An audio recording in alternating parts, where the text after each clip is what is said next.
Good afternoon once again to you, Unathi. Of course, we were talking about the issue of child labour and, of course, importantly, to understand just how rife it is, particularly on this continent. And interestingly, that it would be the first time that it is being hosted on the African continent this time around.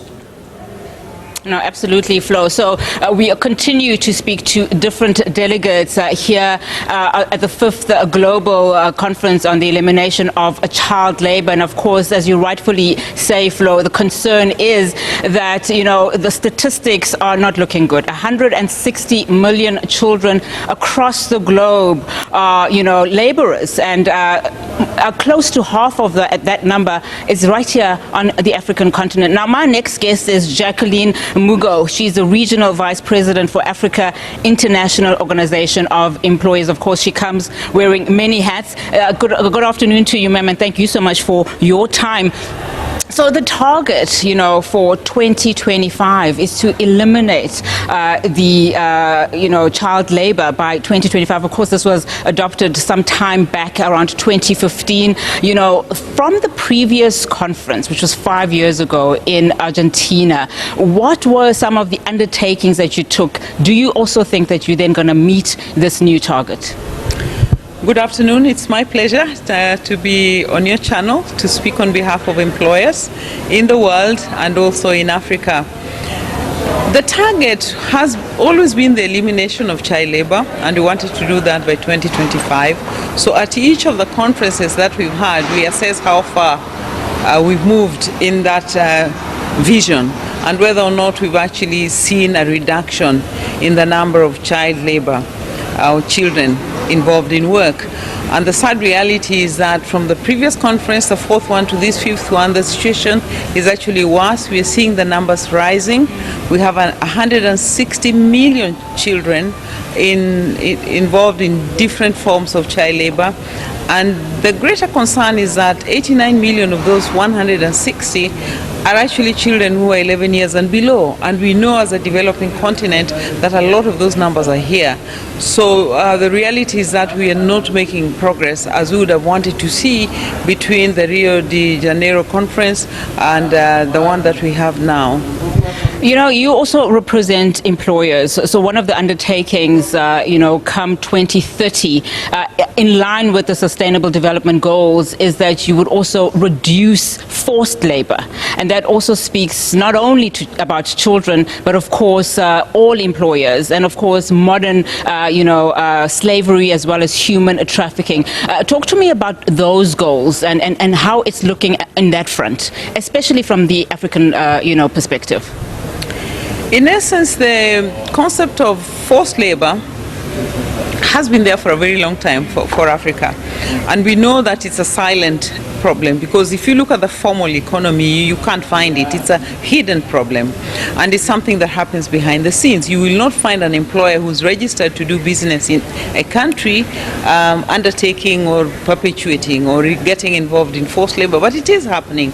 We have a lot of Africans going out to work, ostensibly for better jobs, seeking a better future in different continents, largely in the UAE, and there are lots of problems there. You may have it hidden in domestic work, because you have situations where people get to work in the domestic sector and the relationship could be fairly abusive if it's a needy person who has no parents, who's an orphan and that kind of thing. But it's rare and it's not reported. So forced labor is a problem that we are grappling with as Africa because of the huge youth numbers that we have and the huge push for people to seek work and to go for it under the promise of a better world in an unregulated fashion, because a lot of people who leave Africa to go to work in the UAE or in other parts of the world do so with employment agencies that are not registered, so the government does not know where they are, and it's very difficult to help them when they run into problems. We have seen an increase in the numbers of people reported either dying in the high seas because they're going to work somewhere, or they're dying in employment or in a situation which should have been formal employment, but something happens and they come back to their country in a coffin because something went wrong.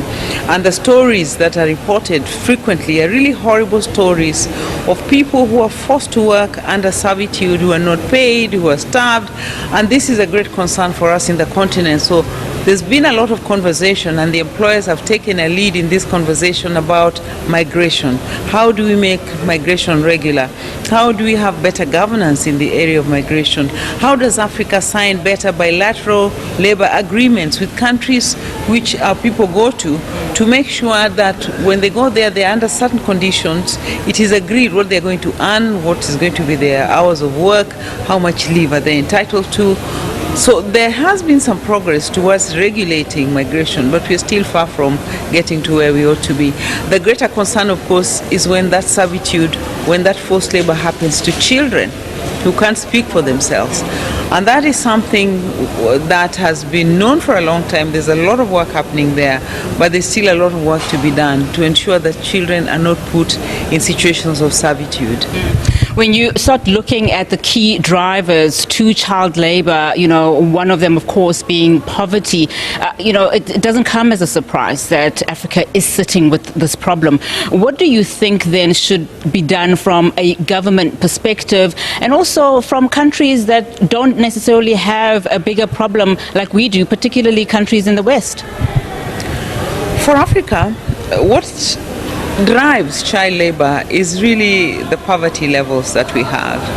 We have children who cannot go to school, children whose parents cannot put food on the table, so they are forced to bring their children into work. And for Africa, I think work is seen as positive, so it's sometimes difficult to know when it becomes abusive, but if it denies that child the right to be in school, if it endangers their health, then that is child labor that is hazardous. So we need to address the root causes of child labor, and that's one of the key discussions in this conference.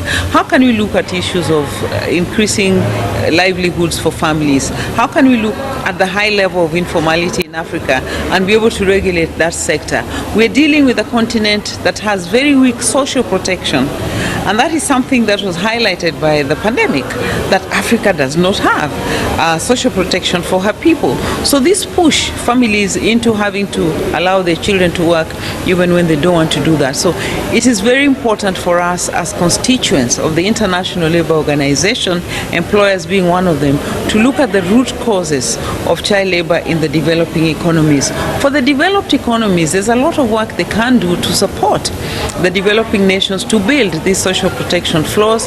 There's that conversation that's happening globally, but it's not happening fast enough to make sure that we have these basic needs and provisions in our laws, in our healthcare system, so that families can at least raise enough income to ensure that they're feeding their families and allowing the children to go to school for the hours that they need to be in school.